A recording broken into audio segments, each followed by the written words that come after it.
হযরত ওমর কবরস্থানের পাশে গিয়ে কান্না করে। ওমর ফুফায়া ফুফায়া কবরে গিয়ে কান্দে। ওমরের কান্নার কারণ সবাই জিজ্ঞাসা করে। হযরতে আবু হুরায়রা ডাক দিয়ে বলো, খলিফাতুল মুসলিমিন, ও আমাদের বাদশাহ, ও খলিফাতুল মুসলিমিন, আপনি এত কান্না করেন, কবরে বসে কান্না করেন কেন? আজকে তো ঈদের আনন্দের দিন, ও খলিফা কান্না করিয়েন না। হযরত ওমর ডাক দিয়া কয়, ও আবু হুরায়রা ভাই, ভাই শোনো, আমি কান্না করি কিসের জন্য? কারণ আমার অন্তরে বড় চিন্তা, রমজান মাসে রোজা রাখলাম, কবুল হইল কিনা চিন্তা। রমজান মাসে তারাবি পড়লাম, কবুল হইল কিনা চিন্তা। রমজান মাসে সেহরি ইফতার করলাম, কবুল হইল কিনা চিন্তা। আমার আল্লাহ যদি আমার ধরে বসে, আমি ওমরের কোনো উপায় নাই। কেমন আল্লাহর ভয়! সবাইদের নামাজ পড়ে বাড়ি যায়, ওমর আর বাড়ি যায় না। ওমর কি করে? ওমর ঈদের নামাজের ইমামতি করিয়া ওমর আর বাড়ি যায় না। ওমর একটা বকরির বাচ্চারে ধরে ধরে আদর করে বলতেছে, ওরে বকরির বাচ্চা, ওরে ছাগলের বাচ্চা, তুই কত ভালো, তোর কোনো টেনশন নাই, টেনশন নাই। আর আমি ওমরের টেনশনের অভাব নাই, কারণ তোর কোনো হিসাব হবে না। আর আমি ওমরের হিসাব ছাড়া আল্লাহ না করো এক কদম সামনে বাড়াইতে পারবো না। আল্লাহ পাক রব্বুল আলামিনের বাণী পবিত্র কোরআন হাকিম, পবিত্র কোরআনে হাকিমের সূরাতুত ৩ থেকে একখানা কয়েকটা আয়াতে কারিমা তেলাওয়াত করেছি। মহানবী, শ্রেষ্ঠ নবী, জিন্দা নবী, হায়াতুন নবী পবিত্র জবানের হাদিস থেকে একখানা হাদিসের অংশ তেলাওয়াত করেছি। উল্লেখিত আয়াত ও হাদিসের আলোকে কিছু কথা বলবার ও আপনাদেরকে শুনবার তৌফিক দান করুন, সকলে বলে আমিন।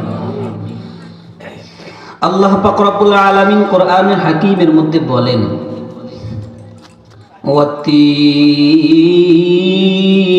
ওয়াত্তিন ওয়াজ্জাইতুন ওয়াতুর সিনিন ওয়াহাদাল বালাদিল আমিন। আল্লাহ পাক রব্বুল আলামিন কোরআনে হাকিমের মধ্যে বলেন, ওয়াত্তিন, তিনের শপথ করে বললাম, আমি তিনের শপথ করে বললাম, মানুষ বড় সুন্দর। কথাটা আমার আল্লাহ বলেছেন। কে বলেছেন? আমার আল্লাহ 4টা কসম খেয়ে বলেন, মানুষ বড় সুন্দর, মানুষ সব থেকে সুন্দর। 4 নম্বরের 1 নম্বর কসম, ওয়াত্তিন, 3 নামক ফলের কসম খেয়ে আল্লাহ বলেন, 3 একটা জান্নাতি ফল, একটা দামি ফল। 3-এর কসম করে আল্লাহ বলেন, মানুষ বড় সুন্দর। ওয়াজ্জাইতুন, জাইতুন ফলের কসম করে বলেন, মানুষ বড় সুন্দর। জাইতুন নামক ফল, যেই ফল দিয়ে তেল বানানো হয়। ওয়াতুর সিনিন, ভাই বক্স সাউন্ড বাড়ান, কমেন না, বলা নষ্ট হয়ে যাবে। ওয়াতুর সিনিন, তুর সিনিন, তুর সিনিনে, তুর সিনিন বলতে তুর পর্বত, তুর পাহাড়ের কসম খেয়ে আল্লাহ বলেন, মানুষ বড় সুন্দর। ওয়াহাদাল বালাদিল আমিন, পবিত্র মক্কা নগরীর কসম খেয়ে আল্লাহ বলেন, মানুষ বড় সুন্দর।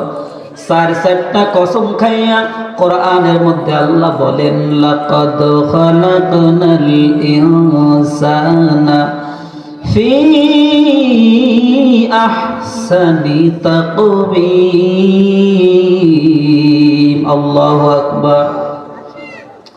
আল্লাহ পাক রব্বুল আলামিন বলেন মানুষ বড় সুন্দর, মানুষ বড় সুন্দর, মানুষের মতো সুন্দর কেউ নাই। আল্লাহ পাক রব্বুল আলামিন চন্দ্র বড় সুন্দর করে বানাইছেন, আসমান বড় সুন্দর করে বানাইছেন, জমিন বড় সুন্দর করে বানাইছেন। আসমান সুন্দর করে বানানোর পর আল্লাহ বলেন নাই আসমান বড় সুন্দর, জমিন সুন্দর করে বানানোর পর আমার আল্লাহ কোরআনে বলেন নাই জমিন বড় সুন্দর। চন্দ্র আমার আল্লাহ বানাইছেন, এত সুন্দর করে চন্দ্র বানাইছেন, এরপর আমার আল্লাহ কোনোদিন বলেন নাই চন্দ্র বড় সুন্দর। আল্লাহ সূর্য এত সুন্দর করে বানাইছেন, এরপর কোনোদিন আমার আল্লাহ বলেন নাই সূর্য বড় সুন্দর। আল্লাহ পাক সব কিছু বানানোর পর আল্লাহ পাক মানুষ বানায় বলেন মানুষ বড় সুন্দর। সুবহানাল্লাহ। মানুষ কত সুন্দর আমার আল্লাহ পাক রব্বুল আলামিন এই জমিনটা, জমিন আর আসমান 7 দিনের ব্যবধানে বানাইছেন। আমার আল্লাহ পাক রব্বুল আলামিন মানুষকে কত আদর করে বানাইছেন। মানুষকে যখন বানাইছেন আমার আল্লাহ পাক মায়ের পেটের মধ্যে 2 জন ফেরেশতারে পাঠায় দেন। 2 জন ফেরেশতারে আমার আল্লাহ পাক মায়ের পেটের মধ্যে পাঠায় দেয়। 2 জন ফেরেশতা মায়ের পেটের মধ্যে আসিয়া 40 দিন ডিউটি করে। বাই সাউন্ড বাড়ালে গরব না, গলা বেশি দেবে আর কমায়েন না বাড়ায়েন না, সঠিকভাবে রাখেন। আল্লাহ পাক রব্বুল আলামিন মায়ের পেটের মধ্যে 2 জন ফেরেশতা পাঠায় দেয়। ফেরেশতাদের আল্লাহ বলেন ওরে ফেরেশতা যাও, মায়ের পেটের মধ্যে তোমাদের ডিউটি দিলাম। ফেরেশতা মায়ের পেটের মধ্যে 40 দিন ডিউটি পালন করে। 40 দিনের মধ্যে মায়ের পেটের মধ্যে একটা রক্তের টুকরা বানায়। কিসের টুকরা বানায়? আরো জোরে বলেন কিসের টুকরা? 40 দিনের ব্যবধানে মায়ের পেটের মধ্যে একটা রক্তের টুকরা বানায়। 40 দিন যখন গত হয়ে যায় আবার ফেরেশতারা কাজ শুরু করে। 40 দিনের ব্যবধানে আবার এক রক্তের টুকরাটারে গোশতের টুকরায় পরিণত করে। সুবহানাল্লাহ। আবার 40 দিন যখন হয় ফেরেশতারা ওই গোশতের টুকরার ভিতর থেকে হাত বের করে, পা বের করে। সুবহানাল্লাহ। ফেরেশতারা হাত বের করে, পা বের করে, কিন্তু মাথা বের করে না। মায়ের পেটের মধ্যে বাচ্চার মাথা ফেরেশতারা বের করে না। কে বের করে না? ফেরেশতারা বাচ্চার মাথাটা মায়ের গর্ভের মধ্যে মাথা বের করে না। কেন বের করে না? আমার আল্লাহ পাক রব্বুল আলামিন ফেরেশতাদেরকে জানা দাও, ফেরেশতার দল, ফেরেশতা তোমরা মাথা বের করতে পারবা না, কারণ মাথার মধ্যে কুদরতি কিছু কারিশমা আছে। মাথার মধ্যে সুন্দর চেহারা ফেরেশতা তোমরা বানাইতে পারবা না। বান্দা তোমরা বানাইতে পারবা কিন্তু মাথা বানাইতে পারবা না।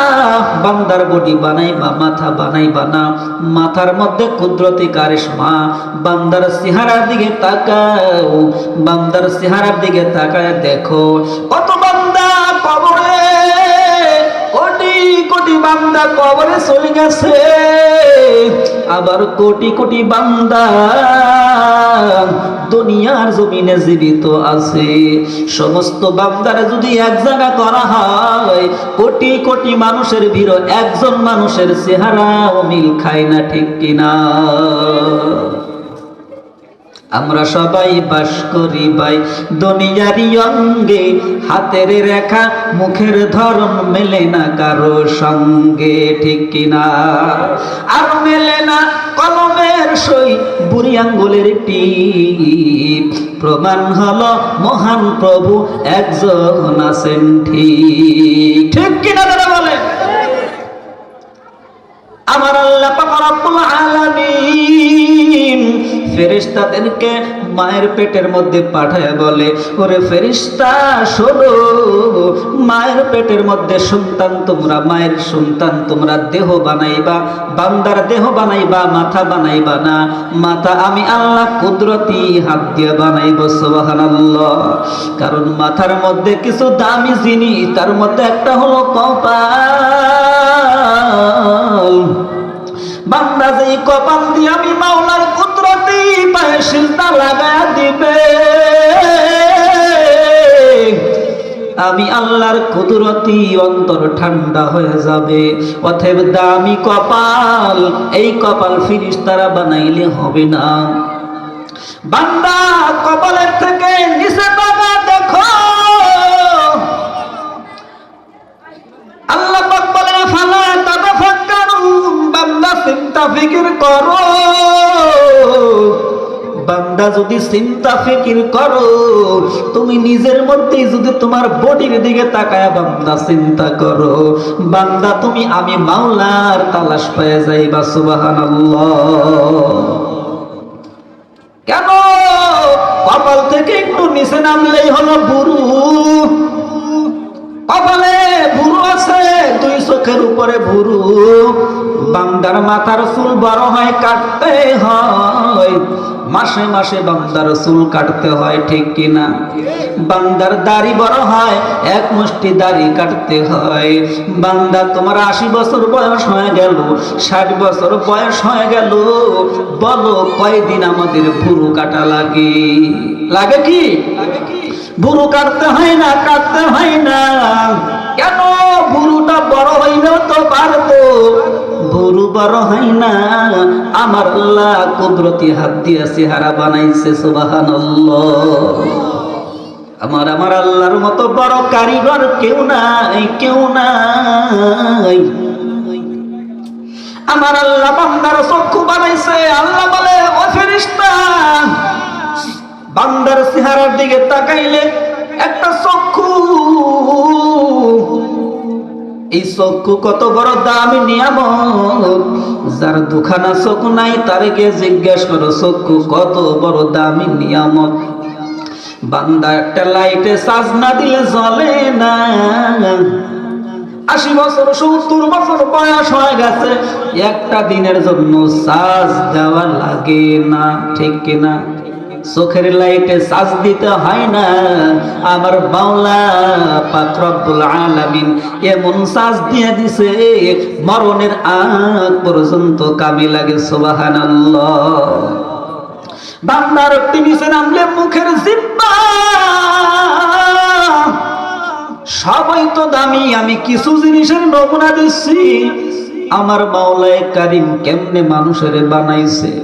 মানুষের জিহ্বার দিকে তাকাও, মুখ নাড়া নাড়া, জিহ্বা নাড়া নাড়া মানুষ কথা বলে। 80 বছর 70 বছর বয়স হয়ে গেছে, এতগুলো বছর বান্দা কথা বললা,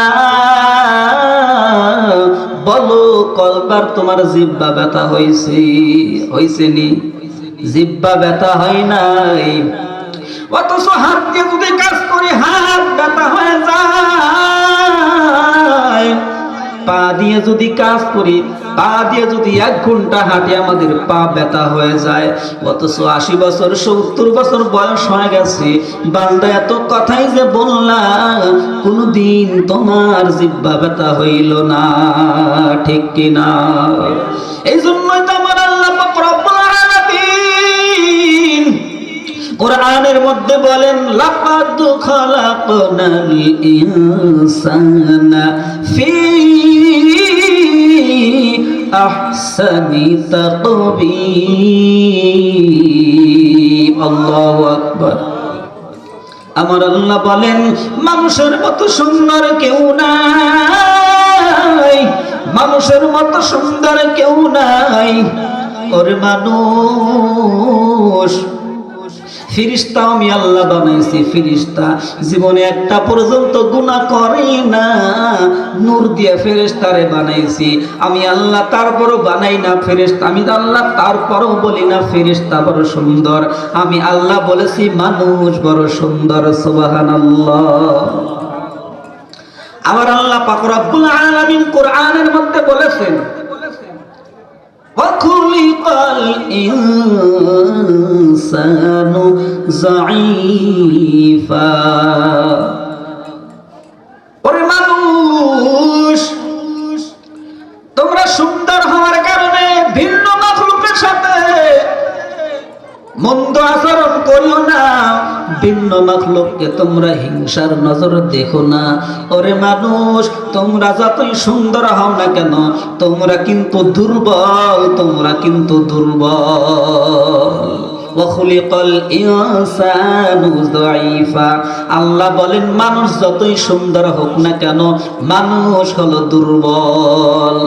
এই দুর্বল মানুষগুলোই যদি আমি আল্লাহকে আল্লাহ বলিয়া ডাক দেই, আমি আল্লাহ বান্দার জিন্দেগীর গুনাহ মাফ করে দেই। সুবহানাল্লাহ। আমার আল্লাহ পাক রব্বুল আলামিন বলেন মানুষ কত বড় দুর্বল।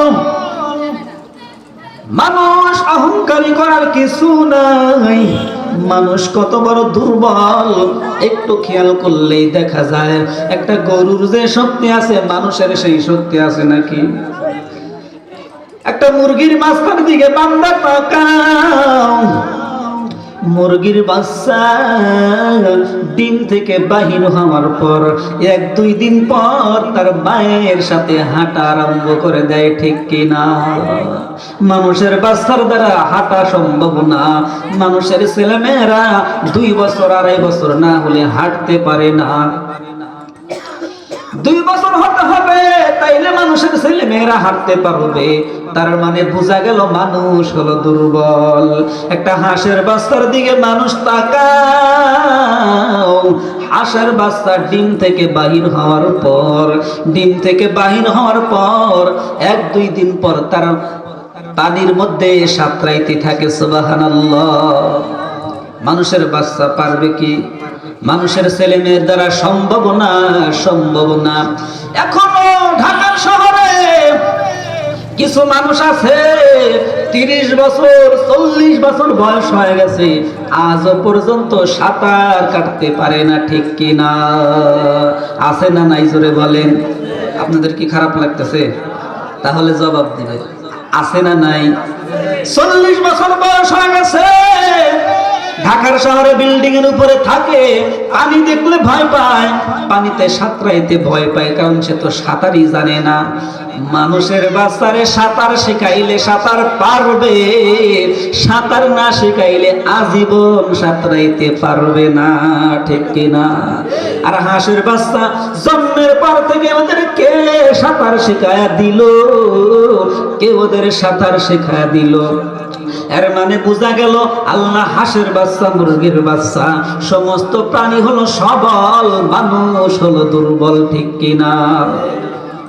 শুধু তাই নয়, শুধু তাই নয়, আল্লাহ বলেন মানুষ তুমি কত দুর্বল। আমরা মানুষেরা যদি তাকাই, মৌমাছির বাসার দিকে তাকাই, তাহলে আমরা বুঝতে পারবো আমরা শুধু শক্তির দিক দিয়ে দুর্বল নয়, আমরা জ্ঞানের দিক থেকেও দুর্বল। কেমনে দুর্বল? কেমনে দুর্বল? বান্দা মৌমাছির বাসার দিকে তাকাও, মৌমাছি কত সুন্দর করে বাসা বানাইছে। ওরা নিজেরা থাকার রুম ভিন্ন, ওদের মলমূত্র থাকার রুম ভিন্ন, ওদের মধু রাখার রুম ভিন্ন, বাচ্চা থাকার রুম ভিন্ন, ডিম থাকার রুম ভিন্ন। সুবহানাল্লাহ। এত সুন্দর করে বাসা বানায়। ওদের বাসাটা হলো, বাসার মুখ হলো নিচের দিকে, ঠিক কিনা? ওই নিচের দিকে বাসার মুখ। ওদের মধু রাখার যে পাত্র আছে, পাত্রের মুখ হলো নিচের দিকে, পাত্রের মুখ খোলা। পাত্রের মুখ কিন্তু আটকানো না, কিন্তু এক ফোঁটা মধুও জমিনে পড়ে না, ঠিক কিনা? কেজি মধু রাখলো, দুনিয়ার কোন বৈজ্ঞানিক পারবে কি এক গ্লাস পানি লইয়া গ্লাসটার উপর করিয়া গ্লাসে পানি রাখতে পারবে? পারবে কি? সম্ভব না, সম্ভব নয়। অথচ কেজি মধু মৌমাছি কেজি মধু রাখলো, এক ফোঁটা মধু জমিনে পড়লো না। এই শক্তি কে দিয়েছে? দুনিয়ার কোন ইঞ্জিনিয়ার দ্বারা সম্ভব নয়, দুনিয়ার কোন বৈজ্ঞানিকটা পারবে না, পারবে না। মৌমাছি খায় হলো পেশাব, মৌমাছির ভিতরে যাইয়া ওটা হয় মধু। মৌমাছি ফুলের রস খায়, ফুলের রস খাওয়ার কারণে তার ভিতরে যায় মধু হয়ে যায়। আর আমরা তো সুন্দর সুন্দর খাবার খাই, আমাদের ভিতরে যায় কি মধু হয় নাকি? সম্ভব না, সম্ভব না। শুধু তাই নয়, শুধু তাই নয়, বান্দা একটু তাকাও, বাবুই পাখির বাসার দিকে বান্দা তাকাও। বাবুই পাখির বাসার দিকে তাকাইলে বোঝা যায় আমরা জ্ঞানের দিক দিয়ে দুর্বল। ভাই কলম নষ্ট হবে। বাবুই পাখির বাসার দিকে বান্দা তাকাও, বাবুই পাখির বাসা কত সুন্দর করে বানাইছে, এত সুন্দর করে পেঁচটারে উঠাইছে, এত সুন্দর করে বাবুই পাখি বাসা বানাইলো। মানুষের পক্ষে ওই রকম সুন্দর করে বানানো সম্ভব না, সম্ভব না, সম্ভব না। ওই বাসাটারে মানুষেরা হাত দিয়ে ছাড়াইতেও পারবে না, বাসা ছিঁড়ে যাবে, তারপরও ছাড়বে না, একটু বেজেই থাকবে, ঠিক কিনা? আবার বাবুই পাখি কি করে? বাবুই পাখির বাসাটা বানানোর পর রাত্রবেলা যখন হইয়া যায়, রাত্রে অন্ধকার, বাসার মধ্যে অন্ধকার, বাবুই পাখি অন্ধকারে থাকতে পছন্দ করে না। ওরা কি করে? চকের মধ্যে যায় জোনাকি পোকা ধরে, জোনাকি পোকা ধরে আনে কোথায় লাগাইবে? আবার একটু কাদা মাটি সংগ্রহ করে, কাদা মাটি সংগ্রহ করিয়া তার বাসার দেওয়ালের মধ্যে লাগায় দেয়। লাগায় দেওয়ার পর জোনাকি পোকার মাথাটা কাদার মধ্যে ঢুকায় দেয়, ঘরটা আলোকিত হয়ে যায়। সুবহানাল্লাহ। এত মেধা আল্লাহ দান করেছে তাদের। এই জন্য আল্লাহ বলেছে মানুষ বড় দুর্বল। আরে মানুষ অহংকারী করিও না, মানুষ গাম্ভীর্যের সহিত দুনিয়ায় চলিও না। ওরে বান্দা অহংকারী করিও না, অন্তরে আল্লাহর ভয় ঢুকাও, অন্তরে নিয়তটারে সহি করে নাও, ঠিক কিনা? মানুষ অহংকারী করার কিছু নাই, বান্দা অন্তরে আল্লাহর ভয় ঢুকাও। আল্লাহর ভয় যেই বান্দার অন্তরে থাকবে, ওই বান্দার দ্বারা গুনাহ করা সম্ভব না, ঠিক কিনা? কেমন আল্লাহর ভয় ছিল? রহমতের নবী, বরকতের নবী, আমার মায়ার নবীর সাথে সোহবত লাগার কারণে হযরতে ওমর স্বর্ণের মানুষ হিসেবে পরিণত হয়েছে। সুবহানাল্লাহ। হযরতে ওমর অর্ধ দুনিয়া শাসন করেছেন। অর্ধ দুনিয়া শাসন করার পর হযরতে ওমর রাত্রিবেলা কান্না করতেন আর বলতেন, হায় রে, না জানি কোন জায়গায় কোন মাখলুক না খায় আছে। অর্ধ জাহানের খলিফা হযরতে ওমর ঈদের নামাজ পড়াইছে। ঈদের নামাজ পড়াইয়া যার যার মতো সবাই মোলাকাত করে বাড়ির দিকে যায়, বাড়ির দিকে যায় আনন্দের। ঈদের নামাজ পড়িয়া যার যার যায়, আনন্দ মন লইয়া বাড়ি যায়। হযরতে ওমর আর বাড়ি যায় না। হযরতে ওমর কবরস্থানের পাশে গিয়ে কান্না করে। ওমর ফুফায়া ফুফায়া কবরে গিয়ে কান্দে। ওমরের কান্নার কারণ সবাই জিজ্ঞাসা করে। হযরতে আবু হুরায়রা ডাক দিয়ে বলো, খলিফাতুল মুসলিমিন, ও আমাদের বাদশাহ ও খলিফাতুল মুসলিমিন, আপনি এত কান্না করেন, কবরে বসে কান্না করেন কেন? আজকে তো ঈদের আনন্দের দিন, ও খলিফা কান্না করিয়েন না। হযরত ওমর ডাক দিয়া কয়, ও আবু হুরায়রা ভাই, ভাই শোনো, আমি কান্না করি কিসের জন্য? কারণ আমার অন্তরে বড় চিন্তা, রমজান মাসে রোজা রাখলাম, কবুল হইল কিনা চিন্তা। রমজান মাসে তারাবি পড়লাম, কবুল হইল কিনা চিন্তা। রমজান মাসে সেহরি ইফতার করলাম, কবুল হইল কিনা চিন্তা। আমার আল্লাহ যদি আমার ধরে বসে, আমি ওমরের কোনো উপায় নাই। কেমন আল্লাহর ভয়, সবাইদের নামাজ পড়ে বাড়ি যায়, ওমর আর বাড়ি যায় না। ওমর কি করে? ওমর ঈদের নামাজের ইমামতি করিয়া ওমর আর বাড়ি যায় না। ওমর একটা বকরির বাচ্চারে ধরে ধরে আদর করে বলতেছে, ওরে বকরির বাচ্চা, ওরে ছাগলের বাচ্চা, তুই কত ভালো, তোর কোনো টেনশন নাই, টেনশন নাই। আর আমি ওমরের টেনশনের অভাব নাই, কারণ তোর কোনো হিসাব হবে না। আর আমি ওমরের হিসাব ছাড়া আল্লাহ না করো এক কদম সামনে বাড়াইতে পারবো না। হযরত ওমর আল্লাহর ভয়ে কান্না করেছে। আল্লাহর ভয় যেই বান্দার অন্তরে থাকবে, ওই বান্দার গুনাহ করা সম্ভব না, ঠিক কিনা?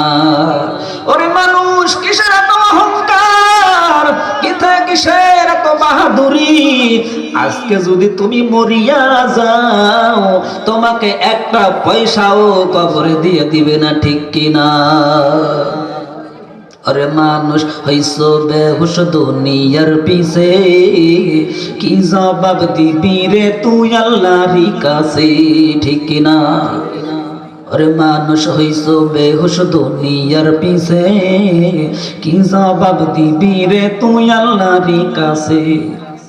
হালাল হারাম না মানিয়া কত টাকা করছো কামাই, এত টাকা রাখবা কোথায়? কাফনে তো পকেট নাই, ঠিক না?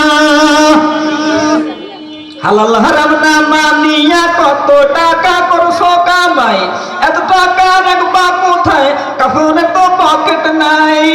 মরণ কালে টাকা কি কারো সঙ্গেতে গেছে, কি জবাব দিবি রে তুই আল্লাহর কাছে।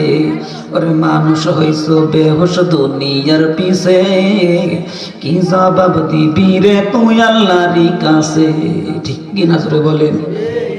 মরণকালে কিছু কি সাথে যাবে? যাবে কিছু?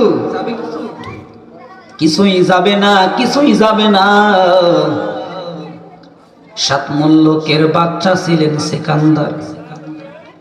এত বড় বাদশা, 7 মুলুকের ধনের অধিকারী ছিলেন, 7 রাজ্যের অধিকারী বাদশা ছিলেন। বাদশা সিকান্দার এত বড় বাদশা হওয়ার কারণেও তার অন্তরে কেমন আল্লাহর ভয়। বাদশা সিকান্দারের ইন্তেকালের আগ মুহূর্তে তার উজিরকে বলে গেছে, ওরে উজির, আমি তো দুনিয়ার জমিনে বাঁচবো না, আমার বাবাও বাঁচে নাই, আমিও বাঁচবো না, আমার দাদাও থাকতে পারে নাই, কেউ থাকতে পারবে না। অতএব একটা নসিহত শোনো, আমার ইন্তেকালের পর আমাকে একটা কাজ করিও।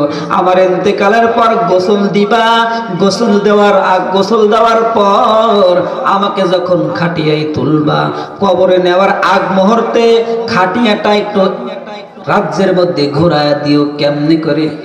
আমার হাত দুখানা খাটিয়ার ভিতর থেকে এইরকম ভাবে বের করে দিবা, আমার মরা লাশটারে তোমরা এইভাবে করে রাখবা। দুখানা হাত তোমরা খাটিয়ার ভিতর দিয়ে বের করে সারা রাজ্যময় ঘুরাইবা। ইন্তেকাল হয়ে গেল বাদশা, বাদশার ইন্তেকালের পর তার উজির তার কথা অনুযায়ী তার হাত দুখানা বের করে দিছে কাফনের ভিতর থেকে। এইভাবে বের করে দিয়া সারা এলাকা ঘোরায়, রাজ্যের মধ্যে ঘোরায়। রাজ্যের মানুষ বলা কওয়া করে, বলতাছে হায় হায় হায় হায়, বাদশা সিকান্দার এত বড় বাদশা, ধন দৌলতের কোনো অভাব নাই, এত কিছু আল্লাহ দান করেছে, তার মন ভরে নাই, মরণের পর আবার চাইতেছে। বলেন নাউজুবিল্লাহ। কিন্তু উজির ডাক দিয়ে কয়, ওরে মানুষ তোমরা বোঝো না, বোঝো না, বাদশা তোমাদের কাছে চাই না, চাই না। বাদশা দুখানা হাত বের করে কি বুঝাইতে চাই জানো? বাদশা বুঝাইতে চাইতেছে, ওরে দুনিয়ার মানুষ, আরে দুনিয়ার মানুষ শোনো, আমি 7 মুলুকের ধন অধিকারী হইয়াও, ধনের অধিকারী হইয়াও, 7 মুলুকের বাদশা হইয়াও আজকে খালি হাতে কবরে রওনা, ঠিক কিনা? কবরে কি কেউ কিছু নিয়ে যাইতে পারবে? ওরে মুসলমান, এত বড় বাদশা হইয়াও বাদশা সিকান্দার খালি হাতে বিদায় নিয়ে গেল।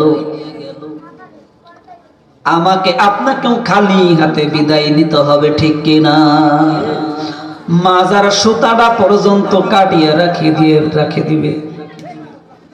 ও মুসলমান, এত সুন্দর পোশাক আমি গাইতে, আপনি গাইতেন, এই পোশাকও আমাকে আপনাকে দিয়ে দিবে না, এত সম্পদ কিছু আমার আপনারে দিবে না, মাজার সুতাটা পর্যন্ত কাটিয়ে রাখবে, ঠিক কিনা?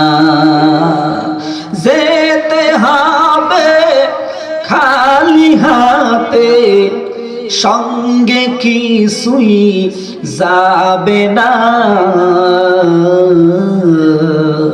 3.5 হাত জায়গা পাবি, পাবি না রে বিছানা, ঠিক কিনা?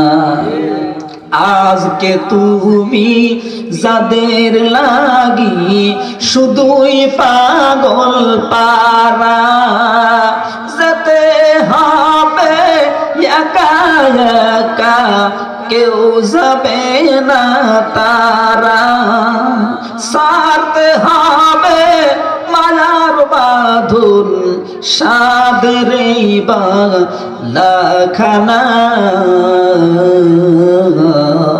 3.5 হাত জায়গা পাবি, পাবি না রে বিছানা, 3.5 হাত জায়গা পাবি, পাবি না রে বিছানা, ঠিক কিনা?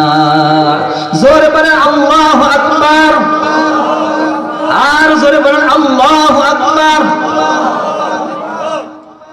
মায়ের নবী, রহমতের নবী, বরকতের নবী পাক জবানে বলেছেন, ইন্নামাল আ'মালু বিন্নিয়াত, ইন্নামাল আ'মালু বিন্নিয়াত। ওরে মানুষ, নিয়তটারে সহি করে নাও। নিয়ত যদি ভালো না থাকে, অন্তরে যদি গরমিল থাকে, বান্দা তুমি অন্তরটারে খারাপ লইয়া বান্দা কবরে আসলে তোমার ভেজাল আছে, ঠিক কিনা? ওরে মানুষ, অন্তরটারে পরিশুদ্ধ করে নাও, অন্তরটারে পরিশুদ্ধ করে নাও। ইন্নামাল আ'মালু বিন্নিয়াত।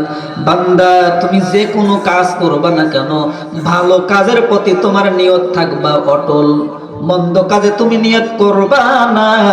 বান্দার যদি নিয়ত থাকে, আমি আগামী রমজান আসতেছে, আরে রমজান মাস পাইব কিনা জানি না, ও আল্লাহ, রমজান মাসে যদি আমার ইন্তেকাল হয়ে যায়, মরণটা কত ভালো হবে।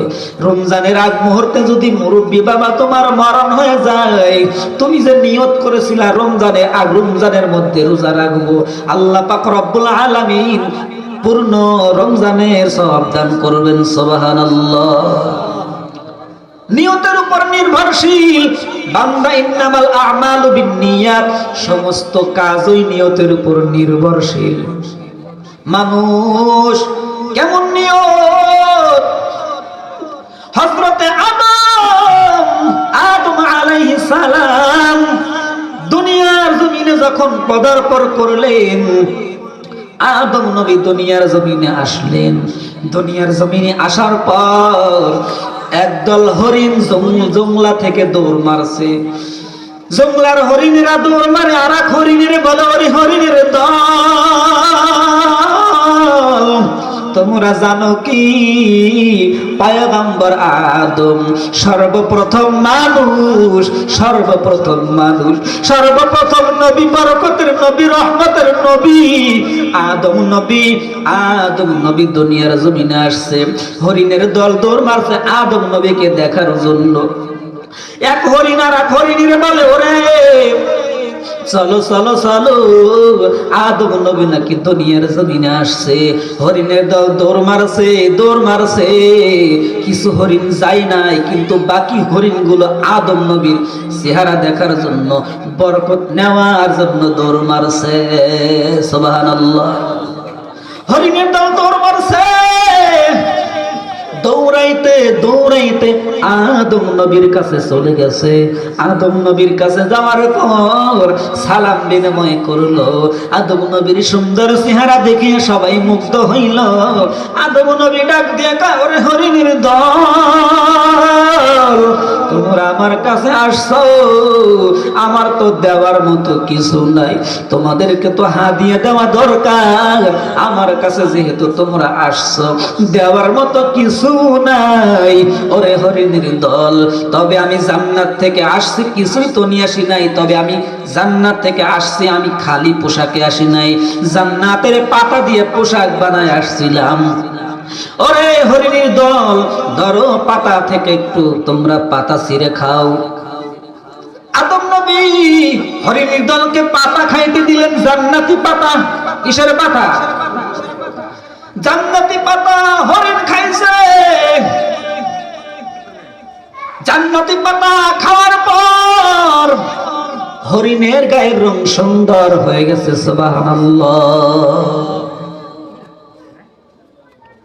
কারণ সুন্দরবন যত সুন্দর নয়, সুন্দরবন যত সুন্দর নয়, সুন্দরবনের হরিণ যত সুন্দর। ঠিক কিনা? ঠিক কিনা? নাকি বেজাল আছে? শুধু তাই নয়, শুধু তাই নয়, হরিণ জান্নাতি পাতা খাওয়ার পর হরিণের গায়ের রং সুন্দর হয়ে গেছে। শুধু তাই নয়, হরিণের গায়ের মাংস, হরিণের গায়ের মাংসটাও সুস্বাদু হয়ে গেছে। সুবহানাল্লাহ। মানুষ ব্যস্ত, যদি হরিণের মাংস খাইতে পারতাম কতই না ভালো লাগতো।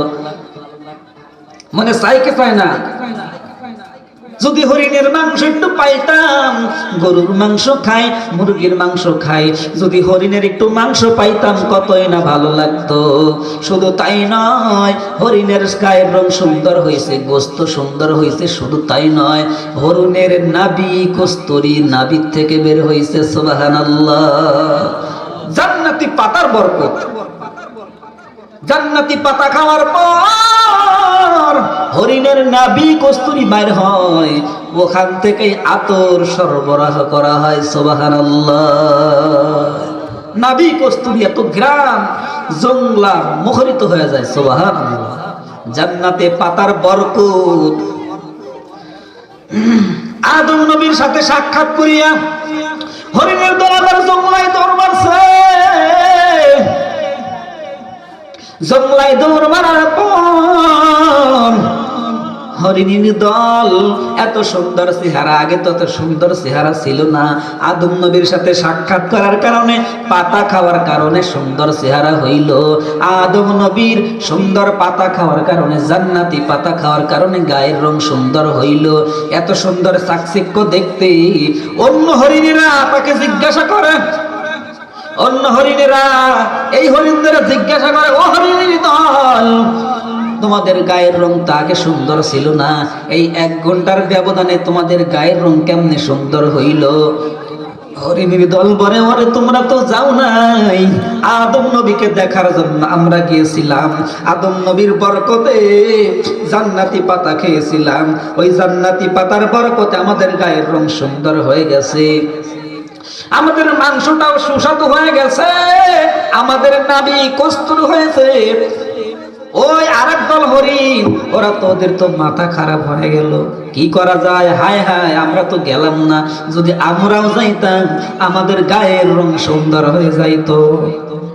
হরিণীর দল দলবল পাকায় আবার তোর মারছে। চলো যাই, আদম নবীর কাছে গেলে লাভ আছে, লাভ আছে, লাভ আছে। পাতা খাওয়া যাবে, জান্নাতি পাতা। আমরাও যদি খাইতে পারি, আর এক দল হরিণের মতো আমাদের গায়ের রং সুন্দর হয়ে যাবে। অন্য দল তোর মারছে।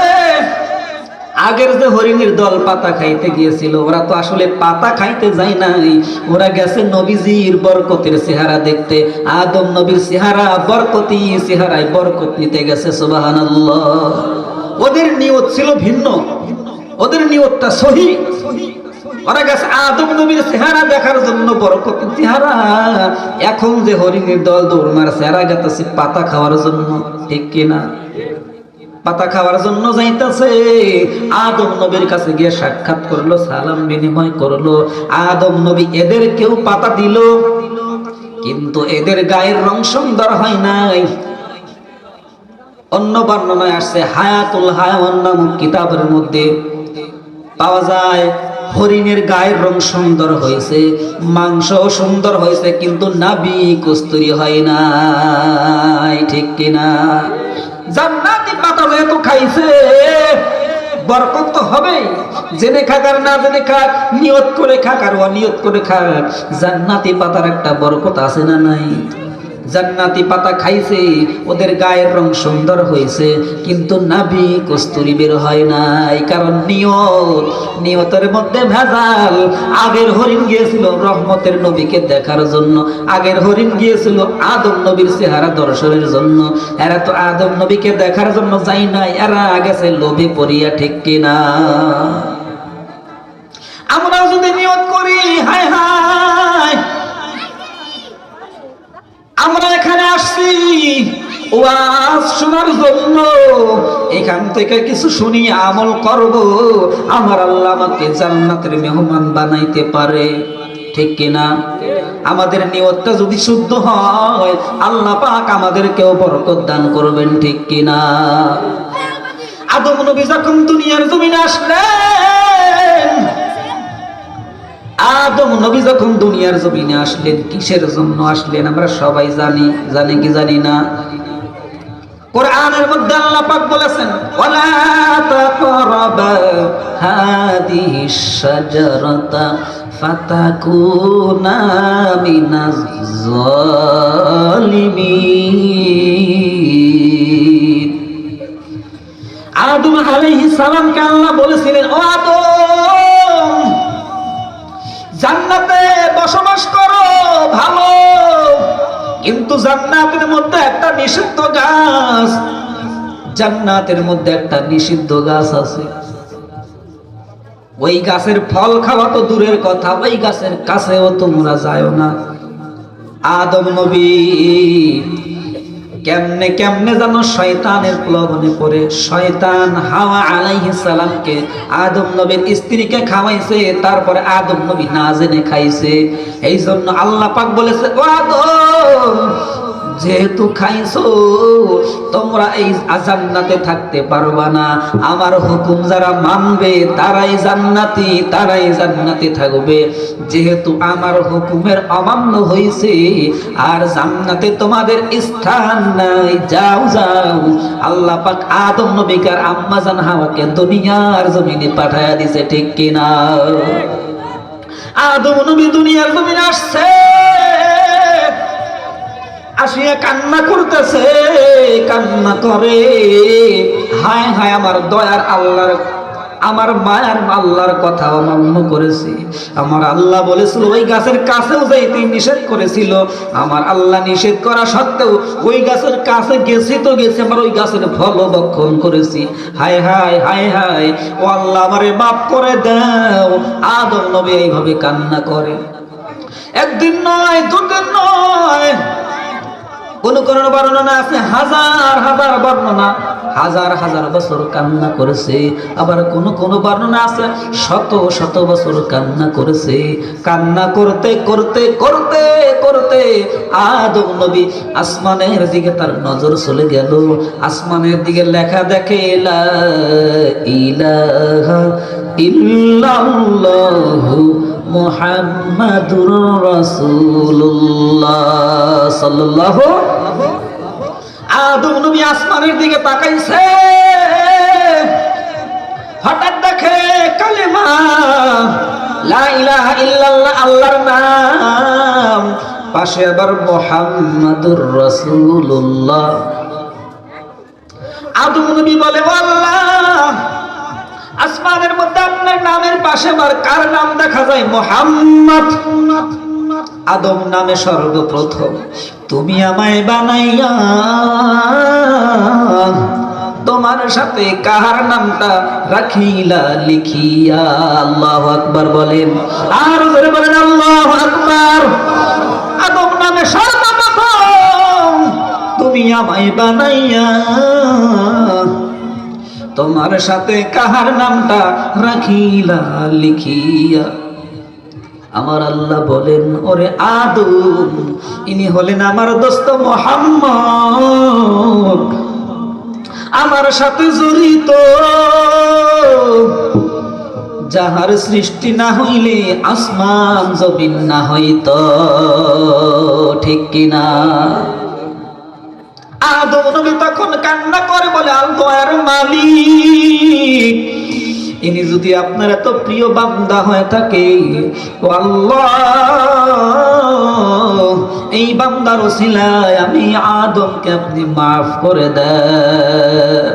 আমার আল্লাহ পাক বলে, ওরে আদম, জান্নাতের গেটে লেখা আছে লা ইলাহা ইল্লাল্লাহ মুহাম্মাদুর রাসূলুল্লাহ।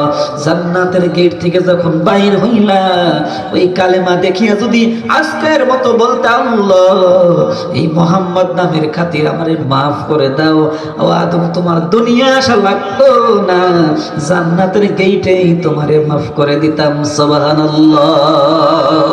আল্লাহুর রহমান, কে জানে তোমার শান, বলেন আল্লাহুর রহমান, কে জানে তোমার শান। লিল্লাহে তাকবীর, নারায়ে তাকবীর। দ্বিতীয় বক্তার আগমন। লিল্লাহে তাকবীর, লিল্লাহে তাকবীর। যাও, আমি যাই হোক না, আমি যাই হই না কেন, বক্তা যত বড় বক্তাই হই না কেন, যত ছোট বক্তাই হই না কেন, যত বড় বক্তাই হই না কেন, আমি তো আপনাদের এলাকায় থাকি, ঠিক কিনা? আমার ওয়াজ প্রতি জুমাই শোনেন, আমার ওয়াজ শুনতে পারবেন। তো নতুন মেহমান যারা আসছে তাদের ওয়াজ শোনেন ইনশাআল্লাহ। আল্লাহ পাক রব্বুল আলামিন কিছু কথার উপরে আমাদেরকে আমল করার তৌফিক দান করুন, সকল বলে আমিন। আখির দাওয়ানা আলহামদুলিল্লাহি রাব্বিল